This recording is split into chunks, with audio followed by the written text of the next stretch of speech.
내가 네게 이르노니 너는 베드로라. 내가 이 반석 위에 내 교회를 세우리니 음부의 권세가 이기지 못하리라. 아멘. 예수님께서는요, 뭐라 그러냐면 내 교회를 세우라고 그랬어요. 주님께서 이 교회를 세우라고 한 것은 명령입니다. 그리고 교회는 내 몸이라고 그랬어요. 근데 이 유튜브 같은 데 보면 교회는 필요 없고요, 그냥 사람들이 모여서 하는 어떤 하나의 그 장소일 뿐이지 교회 건물 아무것도 아니다라고 교회를 아주 경시하는 사람이 있습니다. 그것은 예수님의 명령을 무시하는 것밖에 되지 않습니다. 예수님이 반드시 교회를 세우라고 했어요.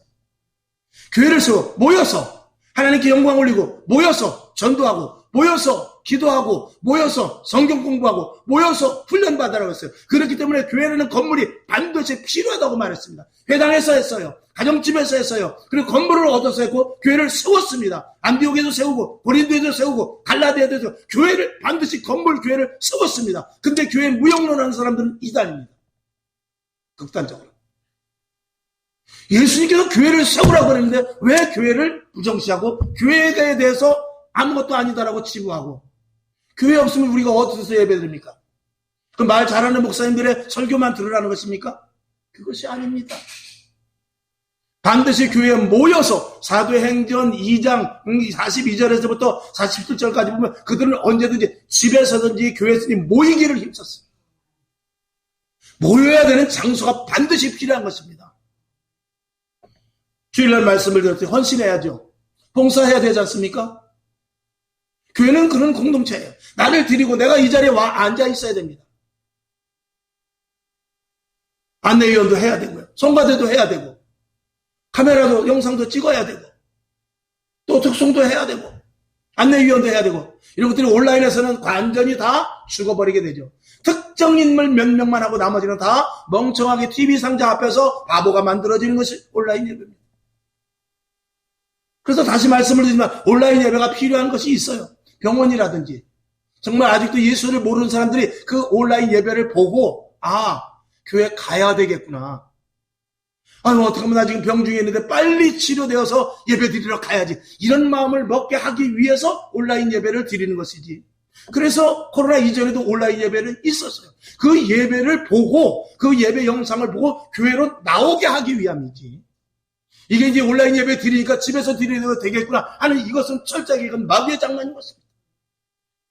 여러분, 우리는 반드시 모여서 하나의 공동체를 이루고 하나의 지체가 되는 것, 이게 교회의 가장 기본 틀인 것입니다. 아멘. 부연해서 말씀을 드린다면은, 법원이 뭐 필요 있습니까? 법원 그냥 난장에서 법원이라는 건물이 있어야 돼요. 그리고 등기소라는 건물이 있어야 되고 학교라는 건물이 있어야 돼요. 건물은 벽돌로 지은 거 똑같습니다. 근데 똑같은 건물을 졌어요. 저게 무슨 건물이지? 근데 나중에 보니까 편말을 딱 붙었는데 보니까 무슨 법원. 그러면 그 건물의 가치는 달라지는 것입니다. 그 건물을 딱 지었는데 그 밑에다가 스탠드바 했으면 그 건물의 가치는 스탠드바가 되는 거예요.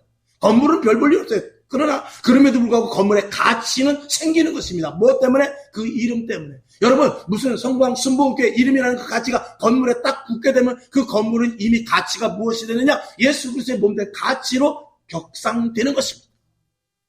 만약에 우리가 이 상가를 팔고 그리고 나가서 다른 분이 여기 와서 식당을 해서 만약에 만나 식당 딱 하면 이제 이곳은 그 가치가 교회의 가치가 아니라 식당의 가치가 돼버리는 것입니다.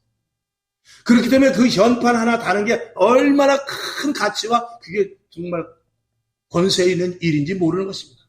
그래서 건물에 교회라는 이름을 붙이고 함께 모여서 그곳에서 예배드리고 찬양하고 기도하고 말씀 공부할 때 위로부터 하나님께서 그 교회를 인정하게 해주시는 것입니다. 그 자리를 통해서 하나님이 역사하시는 것이죠. 주의 기름 부음과 주의 놀라운 역사와 하나님의 은사가 오순절 마가의 다락방에서 120문도가 모여서 간절히 기도했듯이 그때는 거기 마가의 다락방이 교회였습니다. 초대교회의 원자리죠. 그것과 마찬가지로 교회 무용론자는 정말 안 됩니다. 교회는 반드시 주님 오시는 그날까지 세워져야 됩니다. 어느 핍박의 때든지 그 핍박자들이 하는 것은 뭐냐면 모이지 말라 이겁니다. 모이지 말라. 집에서 하라는 거예요. 집에서 너 기도해. 왜 교회에 모이냐 이거요. 그걸 가지고 총으로 쏴 죽이고 죽창으로 죽이고 그리고 매를 때리고 그런 거 아니겠습니까? 모이지 말라는 것입니다. 근데 교회는 모이지 않으면 의미가 없는 것입니다. 아멘. 열변을 토했습니다. 속상하고 답답해서.